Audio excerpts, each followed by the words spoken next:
As India assumes the presidency of the United Nations Security Council for the month of December, our correspondent Susan Tehrani spoke with India's permanent representative to the United Nations, Ruchira Kamboj. The Ambassador Kamboj outlined India's priorities as the president of the UNSC and also emphasized on the kind of reforms that India would in fact like to see at the United Nations. Listen in to what she had to say. Can you first of all tell us about your priorities as president of the Security Council for the month of December? I do know that External Affairs Minister Jaishankar is due to visit this week. It's going to be a big week nonetheless. Yes, indeed, Susan, you're right. It's going to be a big week. The External Affairs Minister, Dr. Jaishankar, will be in New York starting tomorrow, and the focus will be on two signature events which he will chair. The first is on a new orientation towards reformed multilateralism, or NORM, and the second signature event that the External Affairs Minister will chair will be on countering terrorism, specifically a global strategy to counter terrorism. But that is not all. In the sidelines of the minister's visit, we will also have two interesting events. The very first would be that the minister, in the presence of the Secretary General of the United Nations and the President of the General Assembly, will unveil a bust of Mahatma Gandhi at the United Nations. This will be located at the very prestigious North Lawns of the United Nations building and marks the very first sculpture of Mahatma Gandhi here at the UN. And the second side event where the minister will be present and he will chair would be a group of friends with a focus on accountability for crimes against peacekeepers. As all of you know, India is one of the largest troop contributing countries, and the safety and security of our peacekeepers is a matter of deep concern.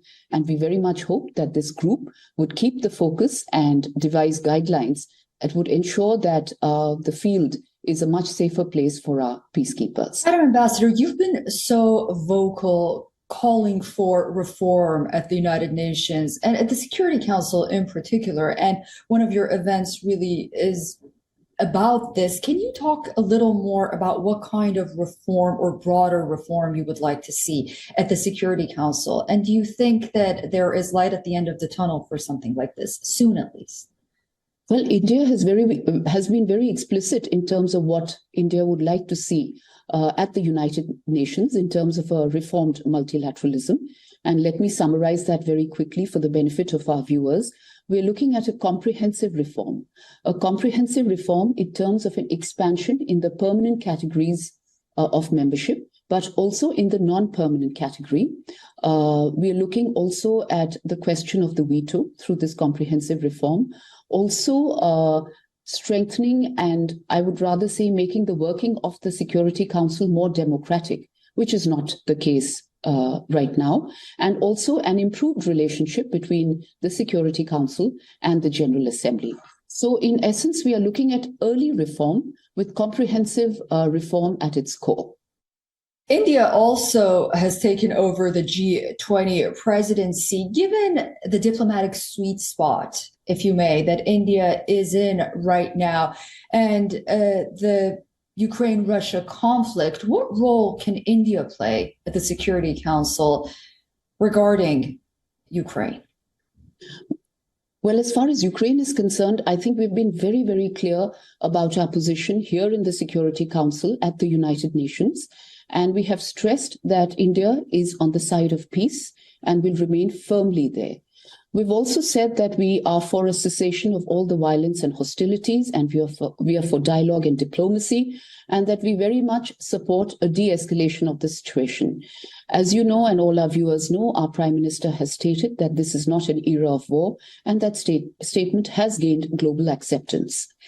At the same time, we have also been very active in as far as extending humanitarian assistance is concerned to our friends and partners. We've supported Ukraine through 12 consignments of medical assistance. We are also providing financial aid to Ukraine, supporting an educational institution there. And at the same time, we've also stressed that the war has had collateral damage in as far as the countries of the global south are concerned, be it food security or energy security or fertilizer shortage. And to this end, we've been very active. We have provided humanitarian assistance to our partners in the south as well, be this Afghanistan, Myanmar, Sudan, Yemen, and closer home to Sri Lanka. WION is now available in your country. Download the app now and get all the news on the move.